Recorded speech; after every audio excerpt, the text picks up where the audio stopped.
नमस्कार, मी पंजाब डक. मी आलो आहे चंद्रपूरकडे, म्हणजे पूर्व विदर्भामध्ये वणी या ठिकाणी एक शेतकरी मेळावा आहे आणि या ठिकाणून माझ्या महाराष्ट्रातल्या शेतकऱ्याला अंदाज देणार आहे. तर या वणी या भागामध्ये म्हणजे या चंद्रपूर जिल्ह्यामध्ये जवळपास 12 तारखेपासून पाऊस पडलेला आहे आणि काल देखील खूप पाऊस पडला. तर पाहू शकता इकडली कापसाची अशी परिस्थिती आहे आणि या ठिकाणी आपल्या महाराष्ट्रातल्या शेतकऱ्याला अंदाज देणार आहे.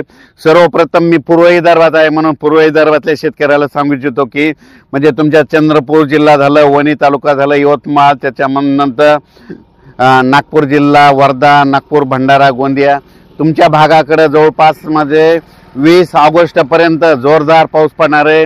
म्हणून ह्या पूर्व विदर्भातल्या शेतकऱ्यांनी हा अंदाज लक्षात द्यायचा.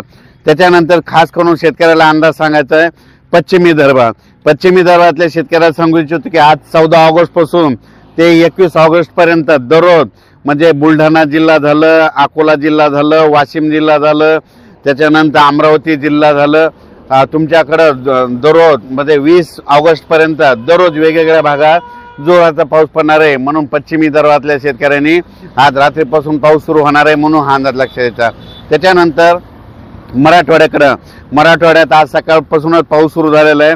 पण मराठवाड्यातल्या शेतकऱ्याला सांगू इच्छितो, मराठवाड्यामध्ये सांगायचं झालं तर नांदेड जिल्हा, हिंगोली जिल्हा, लातूर जिल्हा, बीड जिल्हा, परभणी जिल्हा, जालना जिल्हा, संभाजीनगर, धाराशिव आणि बीड या जिल्ह्यातल्या शेतकऱ्याला सांगू इच्छितो की आज मध्यरात्री मात्र मराठवाड्यामध्ये या सगळ्या जिल्ह्यामध्ये जोराचा पाऊस पडणार आहे.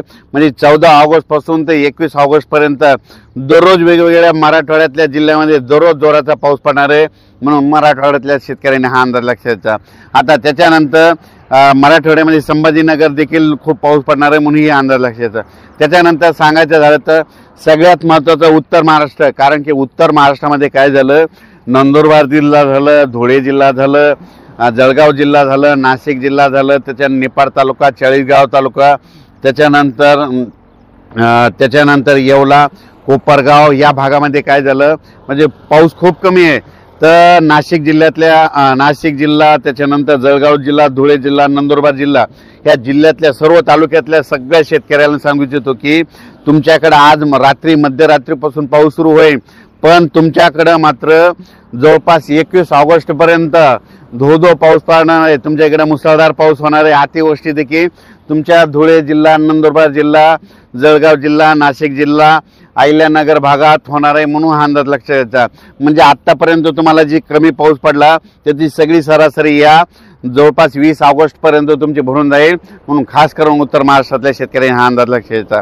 त्याच्यानंतर कोकणातला पाऊस कायमच स्वरूपी राहणार आहे. म्हणजे कोकणातला सगळीकडे पाऊस राहणार आहे. पश्चिम महाराष्ट्रामध्ये सातारा, सांगली, सोलापूर, कोल्हापूर, त्याच्यानंतर पुणे जिल्हा, त्याच्यानंतर अहिल्यानगर, जुन्नर म्हणजे या जवळपास पंढरपूर इकडं सगळीकडं जवळपास या 20 ऑगस्टपर्यंत म्हणजे पश्चिम महाराष्ट्राकडे जोरदार पाऊस राहणार आहे. म्हणून पश्चिम महाराष्ट्रातल्या शेतकऱ्यांना लक्षात द्यायचा. आज रात्रीपासून ठिकठिकाणी जोरदार पावसाला सुरुवात होणार आहे म्हणून हे अंदाज लक्षात द्यायचा. काही ठिकाणी 8 वाजता पाऊस सुरू होईल, काही ठिकाणी 10 वाजता सुरू होईल, काही ठिकाणी 2 वाजता सुरू होईल म्हणून हा अंदाज लक्षात द्यायचा. आज मध्यरात्रीपासून 14 ऑगस्टपासून जे पाऊस सुरू होणार आहे त्याच्यामध्ये सांगायचं झालं तर जायकवाडी जे धरण आहे त्या धरणामध्ये परत पाणी येणार आहे. कशामुळं, कारण की उत्तर महाराष्ट्राकडे खूप पाऊस पडणार आहे त्याच्यामुळे त्या धरणांना पाणी येणार आहे म्हणून जायकवाडी धरणाचं देखील पाणी सोडावं लागणार आहे. त्याच्यानंतर तुम्हाला एक सांगतो की आपलं जिंतूरमधलं येलदरी धरण, त्याच्यावरचं खडकपूर्णा, त्याच्या खाली सिद्धेश्वर धरण या धरणात देखील काय होणार आहे, विदर्भात खूप पाऊस पडणार आहे म्हणून त्या तिन्ही धरणाचं लगेच 100% भरून जातील, त्याचं देखील पाणी सुटणार आहे. म्हणून जनतेनं स्वतःहून सतर्क राहण्याची तयारी ठेवावी. राज्यातल्या सर्व शेतकऱ्याला सांगू इच्छितो की उत्तर महाराष्ट्रामध्ये मात्र काय झालं, धुळे झालं, जळगाव जिल्हा, चाळीसगाव म्हणजे काही भागामध्ये पाऊस नुसता पिकांना झोपला असाच पडलाय आणि काही म्हणजे उत्तर महाराष्ट्राकडे तुम्ही बघा पाऊस असा पडला फक्त पिकापुरता पडला. आणि हे नागपूर जिल्ह्यामध्ये बघा इकडं पिकं पाऊस जास्त झाल्यामुळे चालले आहेत म्हणजे अशी परिस्थिती बघा. आणि इकडं 12 तारखेपासूनच पाऊस सुरू झालेला आहे आणि 12 जूनच्या ह्या कापसाच्या लागवडी आहेत. आपला त्यांचा किती फरक पडला बघा. इकडे जास्त पाऊस असल्यामुळे यांचे सगळे कापसा दबलेत म्हणून हे तुम्हाला एक सांगू इच्छितो. पण राज्यात सर्व शेतकऱ्यांना सांगू इच्छितो की राज्यामध्ये आज रात्रीपासून 14 तारखेपासून रात्रीपासून ते जवळपास 20 तारखेपर्यंत 20 ऑगस्टपर्यंत राज्यात पाऊस राहणार आहे आणि त्याच्यानंतर 22 तारखेपासून राज्यातल्या पावसाचा जोर 22 ऑगस्टपासून ओसरणार आहे म्हणून हा अंदाज लक्षात येतात।